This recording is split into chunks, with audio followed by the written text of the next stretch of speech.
Hello friends, my name is Ramasu. Today we shall discuss about topic the prioritization techniques for product backlog.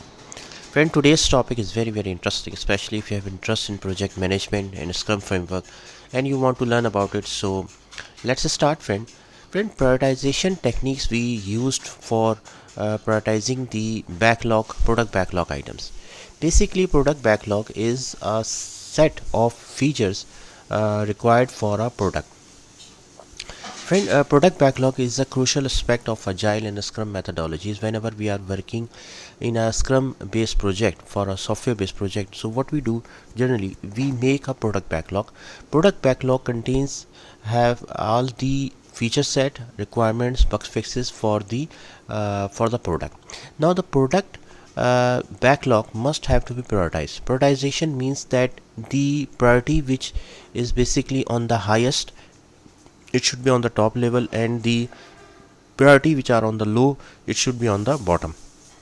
So now here is the question, that how will you prioritize the requirements or features? What is the criteria?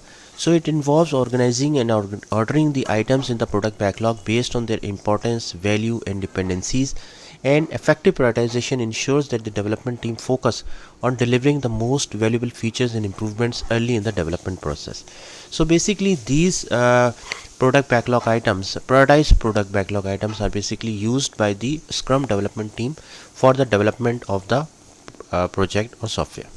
So first technique is the Moscow prioritization, which is must have. M means the essential features without which product cannot be considered complete. Okay. Then should have means the importance is very high of the feature but not critical. So these features can be postponed to a later phase if necessary. So it depends on the time constraint. If we have a time, we can do it, or we can do it later. Could have means the desirable feature that are nice to have features but are not essential. So obviously these are having low priority. Wouldn't have means the features that are deemed unnecessary for the current release. That means these features will not add any value in the release, and we must have to delay, or we must have to cut it down from the release. Then value based prioritization.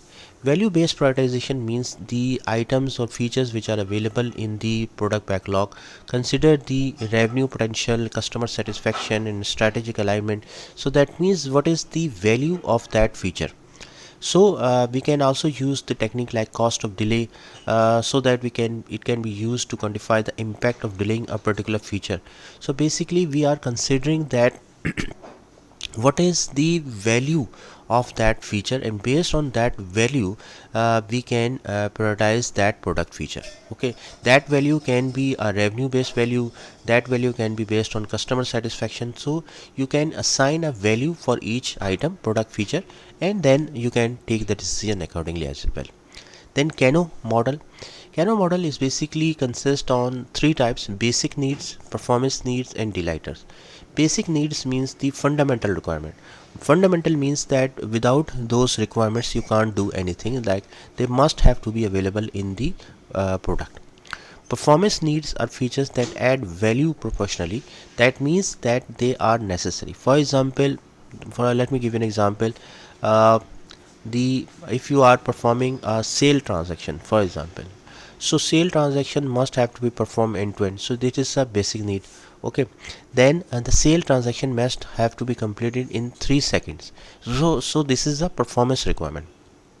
Delighters are unexpected features that can provide a competitive edge. Delighters means the requirements which are not necessary but it adds some value. So it depends, if you have time you can consider those requirements. Business value points means the you can assign a numerical value to each product backlog item based on the business value. Business value means that team can use planning poker or similar techniques to collaboratively assign points.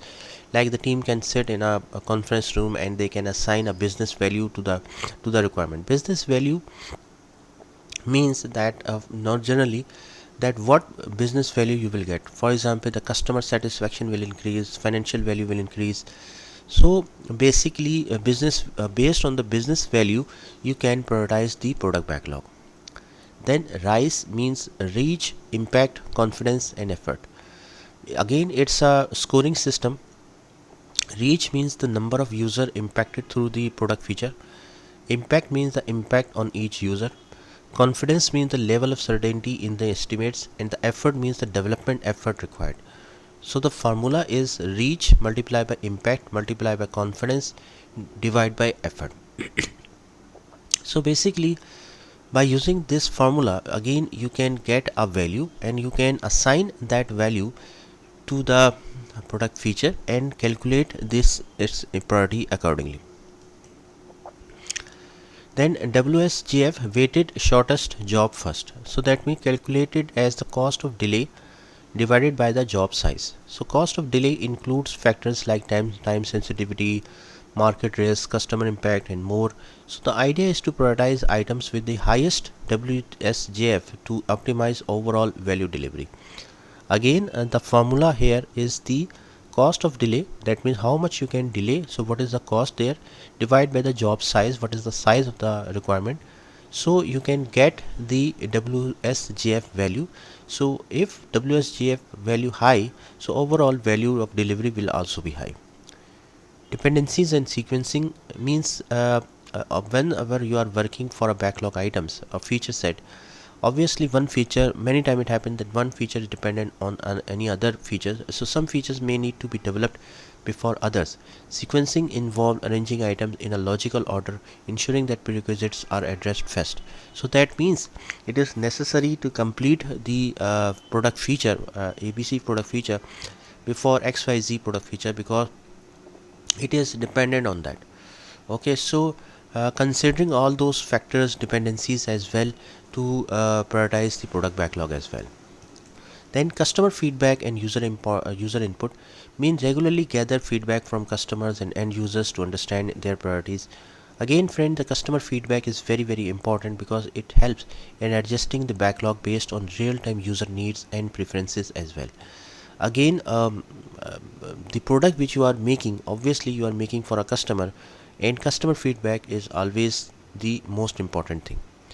Then risk based prioritization means that whenever you are prioritizing the product backlog item, you must consider that what are the risks involved in the product feature.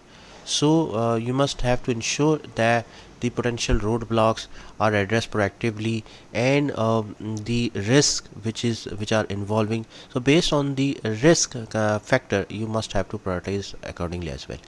Continuous refinement means product backlog items continuously refined based on changing business needs, marketing condition, and customer feedback. Regularly review and refine the backlog to ensure it aligns with the evolving priorities of the project.